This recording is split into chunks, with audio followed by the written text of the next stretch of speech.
Pessoal, segunda aula, vamos lá? Olha só, na página 27, vocês têm interpretando documentos.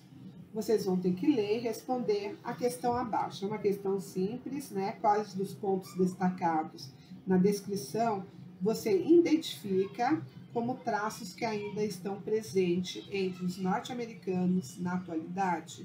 Então, pelo textinho, dá para vocês responderem, tá? Nós vamos continuar na página 28. Como a gente estava falando da guerra, para que os Estados Unidos se tornassem independente, essa guerra foi chamada de sucessão de batalhas. Então, ficou depois guerra de sucessão de batalhas, que favoreciam, ora, os ingleses, ora, os colonos. Como exemplo, podemos citar a vitória dos colonos em Saratoga, fato que permitiu que o embaixador das colônias Benjamin Franklin conquistasse o apoio espanhol e francês em sua integralidade. Na ocasião, a França enviou tropas de reforço, formadas por exército e marinha, o que mudou os rumos do conflito. A guerra acabou definitivamente em setembro de 1783, quando a Inglaterra reconheceu a independência das 13 colônias. Entre os demais países europeus, a França foi o primeiro a reconhecer a independência dos Estados Unidos.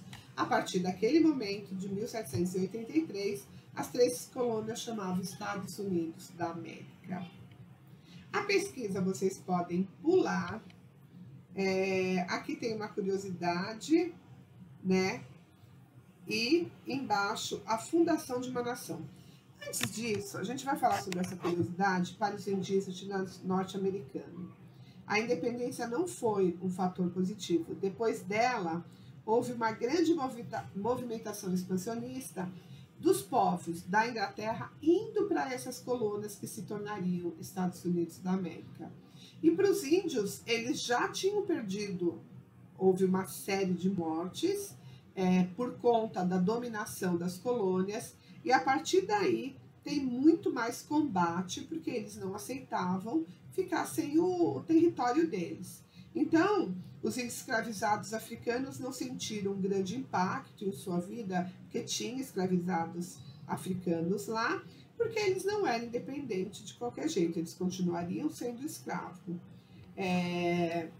Mas a Inglaterra, muito menos para os colonos sulinos da América, quer dizer, não havia o interesse nem da Inglaterra, nem dos Estados Unidos, naquele momento, dos negros deixarem de ser escravos e passar a ser cidadão comum na Inglaterra.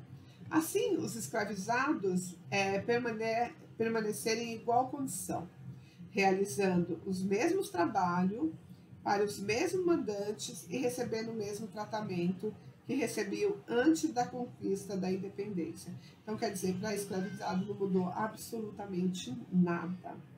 A fundação de uma nação. Quer dizer, quando você deixa de ser colônia, você vai ser uma nação, tem algumas mudanças. Você tem que organizar um país. Porque até então, quem era o Senado, o presidente e tudo mais, era a Inglaterra. A partir desse momento, não, os Estados Unidos da América, independente, começa a constituir o seu governo. E aí, em razão de diferença entre as características econômicas e sociais das antigas colônias, mesmo após a assinatura da Declaração de Independência, nada parecia uni-las. Lembra da briga do Norte e do Sul? Em um país único. Foi preciso elaborar a Carta Magna, apresentada em 17 de setembro de 1787 ao Congresso da Confederação para que a definição do país se estabelecesse. Um país é um território com limites claros e características físicas e sociais definidas. Além desses aspectos, símbolos como bandeira única, uma constituição reconhecida pela sociedade ou um hino oficial identifica um determinado país, diferenciando dos demais. No caso dos Estados Unidos, a Carta Magna de 1787 terminou por definir sua condição de país. O documento era então original e radical, quanto havia sido a Declaração de Independência. As ideias herdadas da Revolução Gloriosa e do Iluminismo apareceram desde o preâmbulo da Constituição. Preâmbulo é o texto que antecede uma lei ou um decreto, ok? E essa é a carta aqui do lado, a primeira página da Constituição dos Estados Unidos da América, ok? É a primeira, gente, são várias. De acordo com os 3 primeiros artigos da Constituição norte-americana, ficou estabelecido um sistema de divisão de poder, legislativo, executivo e judiciário autônomos, igualzinho aqui no Brasil, legislativo, judiciário e executivo. A forma república de governo seria adotada em todos os estados. Ficou garantida a liberdade de culto e de expressão, bem como a liberdade de imprensa. A partir daquele momento, a imprensa poderia interagir com o governo. No entanto, a Constituição também previa que o direito ao voto seria restrito aos homens que tivessem posses. Os homens brancos, pobres, as mulheres, apesar da sua participação no processo de independência, os indígenas e os escravizados africanos ficaram excluídos a esse direito à cidadania.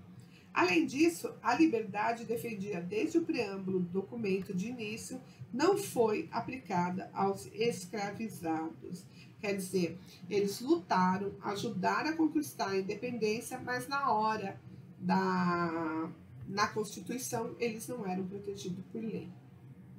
De qualquer maneira, a independência e a promulgação da Constituição dos Estados Unidos estabeleceram novas bases e influenciaram outros movimentos semelhantes. Porque é assim, você faz as leis no seu país, você e um congresso, só que nem todos ficam satisfeitos com essas leis que você criou. E nem sempre ela favorece a todo mundo. Muitas vezes, eles pensam só no interesse deles, da elite. E aí, eles passam a ter todos os direitos e os outros não. Tanto é que a lei do voto é uma maneira de você não deixar... Porque qual é a maior população? Nesse caso aí dos Estados Unidos da América, eram os plebeus, os pobres. E aí, se eles ganham direito a voto, o que vai acontecer? Eles vão votar pelo bem deles e não pelo bem daqueles que querem cobrar muito mais altos impostos para eles pagarem. E as obrigações deles serem sempre muito e a dos que têm dinheiro pouca. Então, é lógico que a primeira atitude foi retirá-lo de eleição. Na década de 1770, enquanto no continente americano as 13 colônias inglesas conquistavam sua independência formando uma nação, Bengala, na atual Índia, perdia 10 milhões de pessoas por conta da fome, ocasionada em grande parte por ações inglesas. O território de Bengala incluía Bengala Ocidental, Bangladesh e partes da Assam, Orissa, Bihar e Jharkhand. Era originalmente uma província do Império Mongol, 1526 a 1857. Com a perda e virando colônia inglesa, o que aconteceu? Eles perderam suas terras. A Companhia Britânica das Índias Orientais, um monopólio privado que recebia apoio do governo inglês, havia chegado a Bengala em 1757. Desde então, as políticas impostas pela companhia ao território visavam maximizar os lucros obtidos principalmente com os impostos sobre a terra e também com a elevação das tarifas comerciais. A empresa ordenou aos agricultores locais que plantassem produtos que atendessem à exportação, alterando assim a dinâmica agrícola da região. Quer dizer, eles tinham uma maneira de fazer a sua agricultura e a partir dessa ordem eles tiveram que fazer agricultura para exportação. Além disso, apenas a Companhia das Índias poderia comercializar esses produtos. Tal política associada a uma queda parcial nas colheitas por severa seca ocasionou uma fome em massa que teve início no ano de 1770. A Companhia Britânica das Índias Orientais foi criticada por ter proibido o estoque de arroz, ação que teria permitido a população se manter com esse alimento, na falta de outros, com medidas imperialistas. A Companhia das Índias lucrou, enquanto a população colonial sofreu sem nenhum amparo, mesmo no período mais agudo da crise. Quando milhares de pessoas sofriam com a fome, a companhia aumentou em 10% o valor dos impostos. Ok? Olha, nós temos exercícios, né? Página 30 e página 31. Então, o que vai acontecer?